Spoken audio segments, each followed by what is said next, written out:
Hello, my name is John Ryder. I am the General Manager of Sage 100 Enhancements for DSD Business Systems.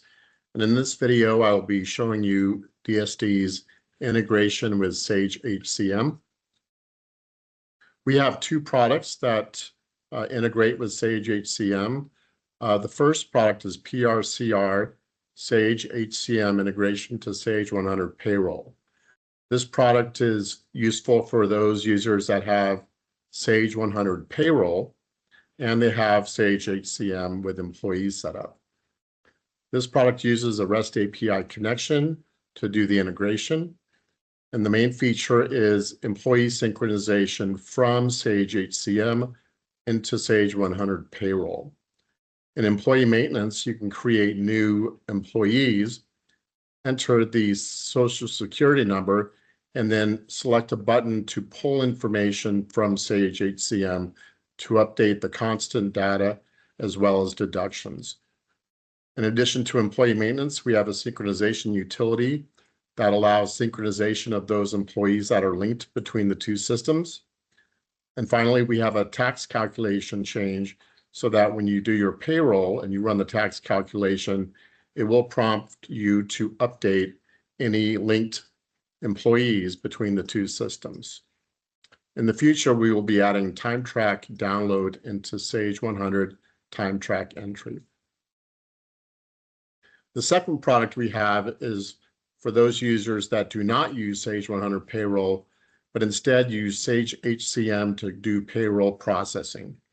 In this situation, the user will want to download the general ledger transactions that are created in Sage HCM, and those can be imported into Sage 100 General Journal Entry with this integration.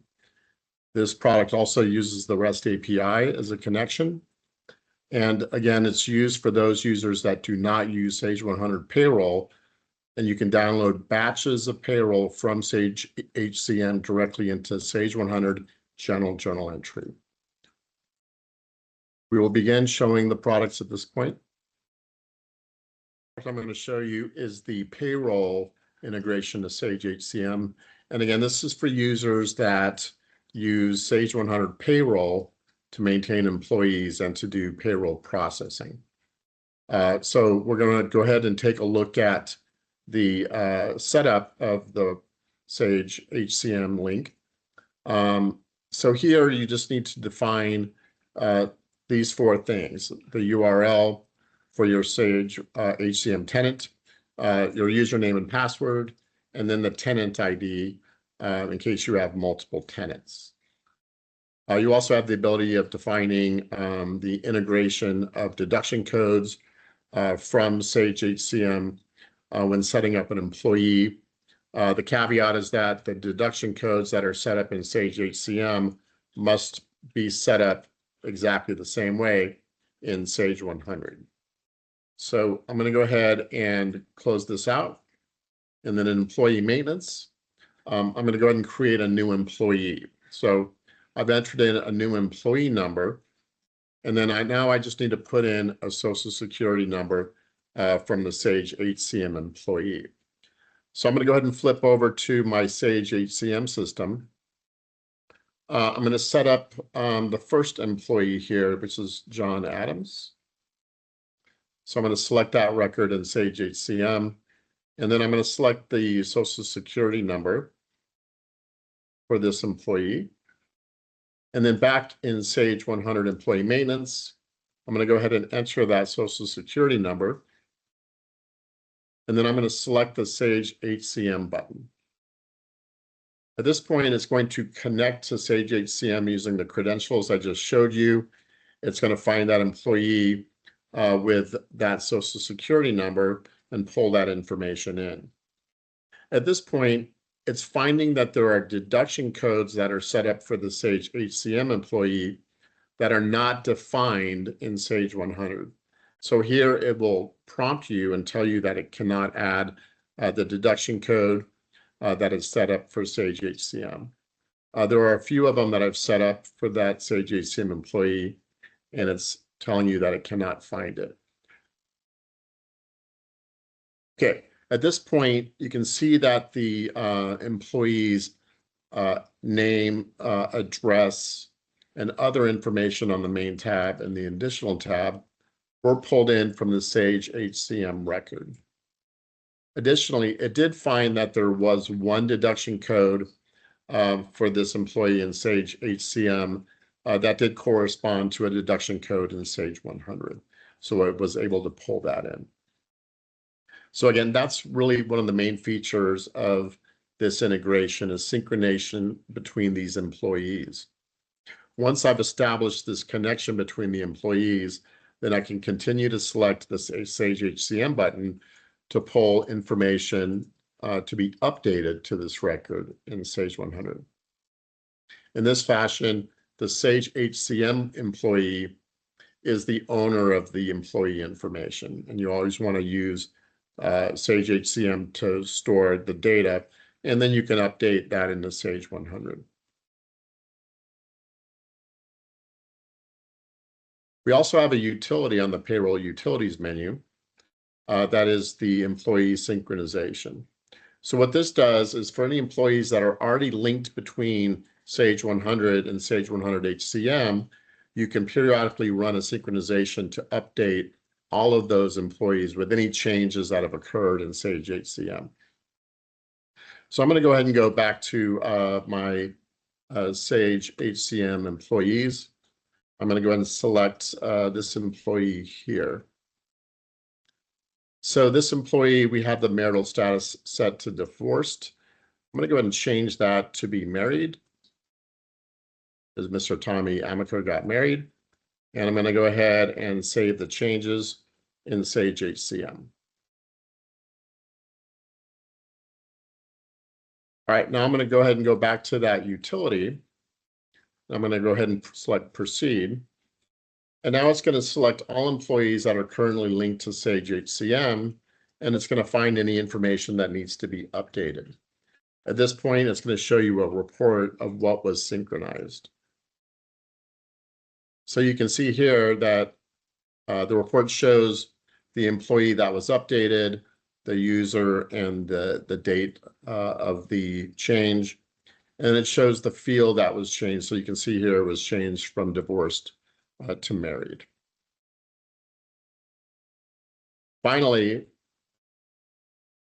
in payroll processing, I have a payroll entry that I've created.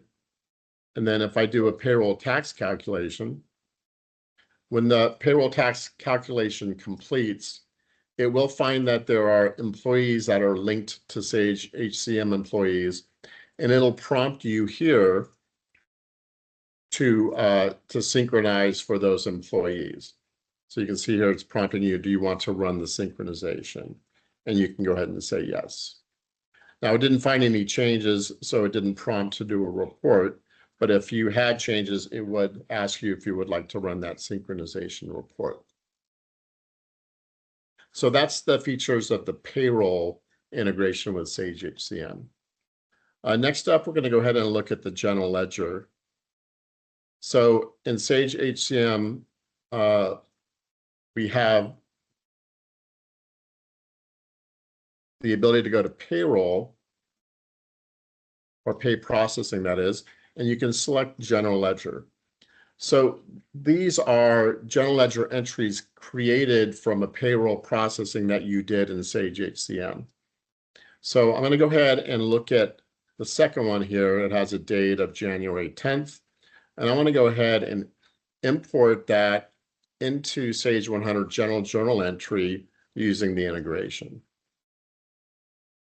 So in general ledger on the setup menu, we have a setup program that allows the setup of the URL, name, password, and tenant ID, as well as an employer ID.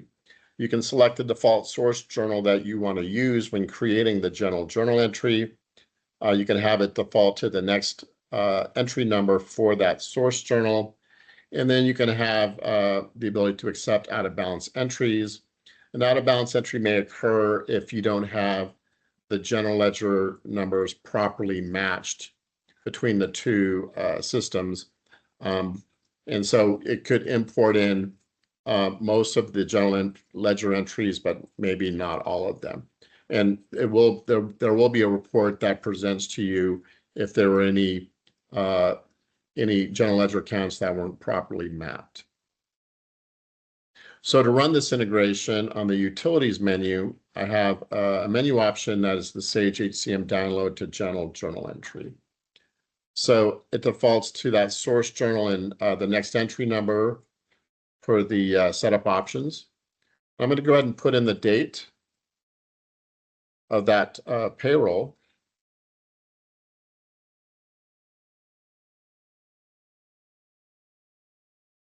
And then I can also set the posting date for the general journal entry. So it does not have to be the same date as the Sage HCM date.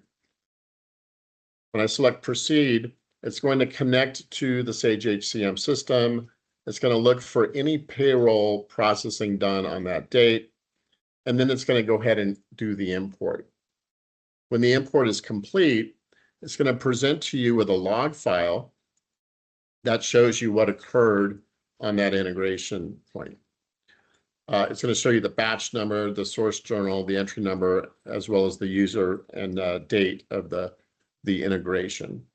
And it's going to show you all of the lines that were created for that general journal entry, and it'll tell you if that general journal entry was successfully created.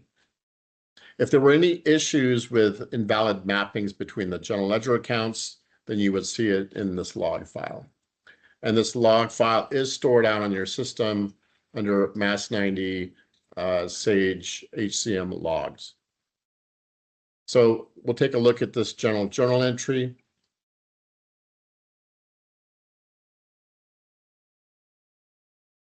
So you can see here that the posting date is again January 10th. And the comment on both the header and line shows that it was imported from Sage HCM. And then these were all of the lines that were imported in. So this concludes the demo of both General Ledger and payroll integration to Sage HCM. Thank you for joining.